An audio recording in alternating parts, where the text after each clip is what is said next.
Ladies, I am here. I am here tonight on the show. Guys, we're gonna have to change things up a little bit. Football starts today, so no news, a fast SmackDown recap, and then moving forward, that's what we're gonna get on Saturdays, and you might get this video probably on Friday nights. I'm no longer gonna be probably doing videos on Saturdays starting next week. I just don't have the time anymore with football season starting. So SmackDown recap uh, coming up, and then the news will have to wait until probably Monday now. I'm so apologizing. But that's what happens when football season starts, ladies and gentlemen. So probably look for this video on Friday, probably like Friday night, Saturday morning, some stuff like that, probably. When was the date? The 25th, 2023.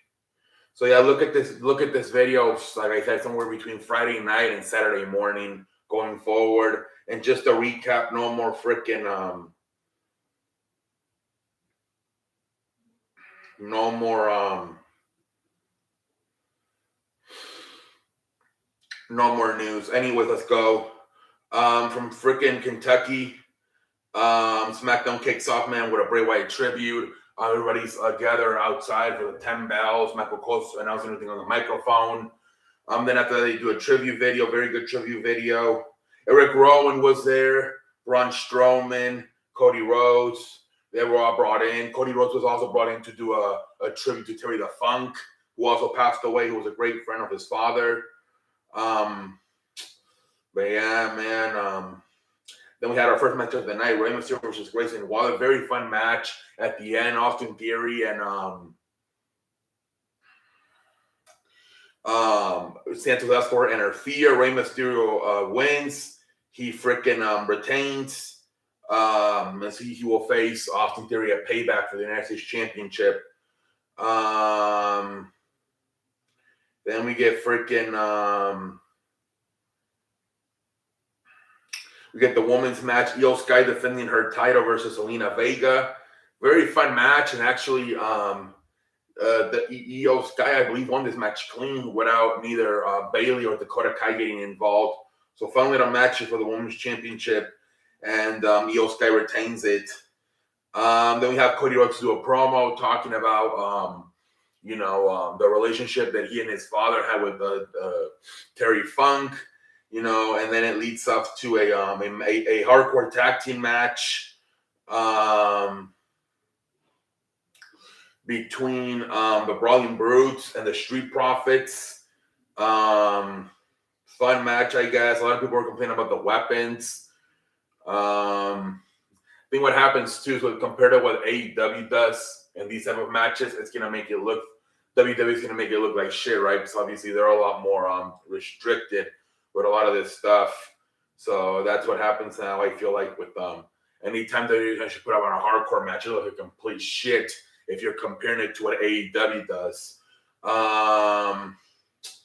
At the end, man, freaking Bobby Lashley, I think they did present a table at the end, and Butch is going to the top rope to hit a splash. But then Bobby Lashley knocks him off, hits him with a spear, and then the Street Profits hit their finisher on the table on Rich Holland. They put Rich Holland on the table, and that's how they win the match. I'm not sure the Street Profits are heels or baby faces, because they still like high five fans when they're coming down to the ring. So I don't know how the hell they're being presented. I don't know what the hell's going on there. And then we get a promo from LA Knight. This time he's talking more about Bray Wyatt. How obviously he was the last person to wrestle Bray Wyatt. And we were just doing a promo on him. And then he talked a little bit about The Miz. I think they're gonna end up having a match at Payback.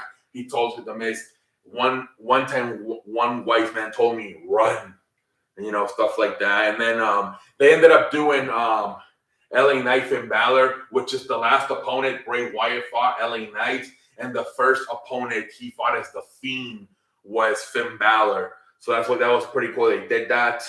So fun ass match. They actually let freaking LA Knight win this damn match, man. LA Knight won the match, and again, I think he won clean. He had a freaking suplex at the top rope, and then he had his freaking finisher. So LA Knight won. Once everything was gone, Bray Wyatt, everything gets dark, and they play Bray Wyatt's music, and then it's just the rocking chair and the lantern, the ring. I believe Braun Strowman was that. I don't know who. Or was that supposed to be like a shadow of Bray Wyatt on the Titantron? I don't know. A lot of people thought it was Bray Wyatt. But it might have been Braun Strowman. I don't know who it was. That's pretty it, the show. That's pretty much it. Wonderful tribute show by the WWE. Yeah, man, it was a very good show. Obviously, they didn't even really push back too much. The only thing they pushed back was the Jimmy Uso thing. That they announced that's going to be next week, along with John Cena coming back. But they did a good job of like tributing him, but also having like a normal show, right? I thought that was a very good main event with LA Knight and Finn Balor. I thought the promo by Cody Rhodes. I thought it was a good show. You still had the spur match with Rey Mysterio and Grayson Waller. The freaking women's match between Io Sky and Selena Vega. I thought they still did a great job of like pulling on a normal show despite the situation going around. The whole show they're doing QBR codes, putting like Bray Wyatt's greatest moments. You remember that's how they brought him back last year doing that, so that was good too. But yeah, man, fun stuff. Man, I guess I don't know. We'll see if they do anything for him next week, or if they're gonna start to move on from this a little bit. I'm assuming that the next step would probably be to put him in the Hall of Fame, but I don't know when that would be. Maybe next year, we'll see. But yeah, have a good night, everybody.